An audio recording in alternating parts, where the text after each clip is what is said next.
भाग 14 आगरा से पलायन 13 अगस्त 1665। जीजा माता द्वारा दी गई नसीहत समझाइश के कारण शिवाजी राजा पुनः संभले और मिर्जा राजा से हुए समझौते के अनुसार पुत्र संभाजी और अपने 300 साथियों के साथ आगरा पहुंचे। मुगल सम्राट औरंगजेब के 50वीं सालगिरह के उपलक्ष्य में आयोजित दरबार में शिवाजी राजा को अपमानित किया गया। इससे संतप्त होकर राजा दरबार छोड़कर निकल आए। मिर्जा राजा जयसिंह ने शिवाजी के प्राणों की हामिदी होने के कारण औरंगजेब शिवाजी राजा को मार भी नहीं पा रहा था। ऐसे में उसने अपने सरदार फौलाद खान की निगरानी में राजा को कैद में रखा और उन्हें मारने का मार्ग सोचने लगा। अब यहां से निकलना होगा, ऐसा विचार कर राजा ने अपने साथियों के साथ मंत्रणा की और एक योजना बनाई। राजा के साथ निराजी राव जी, येसाजी कंग, त्रिंबक डबीर, रघुनाथ कोरडे, बहिरजी नाइक, मदारी मेहतर आदि 300 लोग थे। इतने लोगों का यहाँ काम नहीं है, अतः थोड़े से लोग यहाँ रखकर बाकी लोगों को वापस जाने की इजाजत दी जाए, ऐसा निवेदन सम्राट औरंगजेब को किया। दूसरी तरफ राजा ने बीमार होने का स्वांग किया। सभी तरह के वैद्य हकीमों के इलाज से भी आराम नहीं हो रहा है, इसलिए साधु संत, फकीर और गरीबों को दान धर्म करना आरंभ किया। बड़े बड़े पिटारों में भरकर मिठाई, फल आदि दान स्वरूप भेजा जाने लगा। शुरुआती दिनों में इन पिटारों की कसकर जांच होती थी। थोड़े दिनों में पहरेदार इसके आदी हो चुके तथा निगरानी शिथिल हो गई। ऐसे समय में एक दिन शिवाजी राजा अपने पुत्र संभाजी के साथ पिटारे में बैठकर निकल भागे। इधर हिरोजी शिवाजी राजा के भेष में तख्त पर सोया हुआ था। राजा की तबीयत बहुत खराब है, इसलिए दवा लेने के लिए मदारी किया।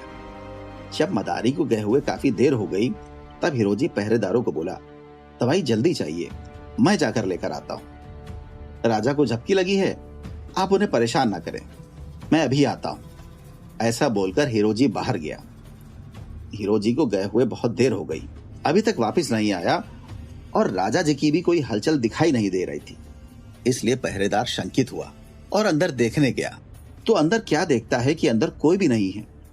अत्यंत भयभीत अवस्था में पहरेदार मुगल सम्राट औरंगजेब को बता रहा है कि आगरा से पलायन, गजब हो गया, गजब हो गया, अलमपनाह गजब हो गया, शैतान सिवा गायब हो गया। बताया मुझे उन दीवारों ने, सुनाया मुझे वहां पवन ने। कारिस्तान ये कैसे किया, पलायन कैसे आयोजित किया। शंकित थे वो मरहट्टे, आगरा मिलने को आते, मिर्जा ने आश्वासन देते, शिवलिंग को बेल उठाते। अजब हो गया, अजब हो गया, आलमपना अजब हो गया। हुआ दरबार में अपमान बड़ा, रण में था जिनको पछाड़ा, पीछे उनके किया खड़ा। इससे भड़का सिवा का माथा, खफा हो गया, खफा हो गया, आलमपना खफा हो गया। राजा है वो दक्कन का, इनाम देता खिल्लत का, खिल्लत उसे दरबार में देते, अपमानित उसे करते। जुल्म हो गया, जुल्म हो गया, आलमपना जुल्म हो गया। राम सिंह का वचन था जब तक, सुरक्षित खुद को माना तब तक। फौलाद खान की आती फौजें, चूहे को मौत का संकेत मिला, सतर्क हो गया, सतर्क हो गया, आलमपना सतर्क हो गया।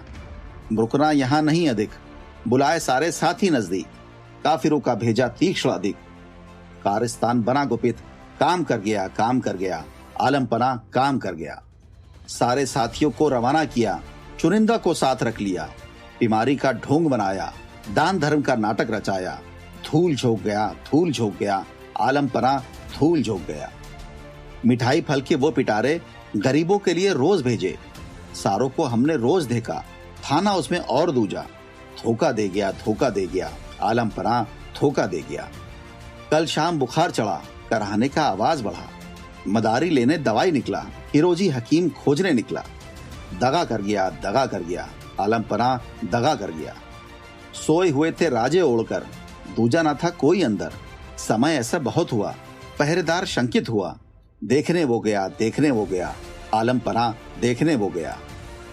कोई भी नहीं था अंदर, गद्दे तकिए थे सेज पर, सुरंग बिलना दरवाजा, गायब फिर भी हरामजादा। जादू कर गया, जादू कर गया, आलमपना जादू कर गया। अल्लाह जाने कहां खो गया, शायद वो तो हवा हो गया या धरती में समा हो गया। गजब हो गया, गजब हो गया, आलमपना गजब हो गया, शैतान शिवा गायब हो गया।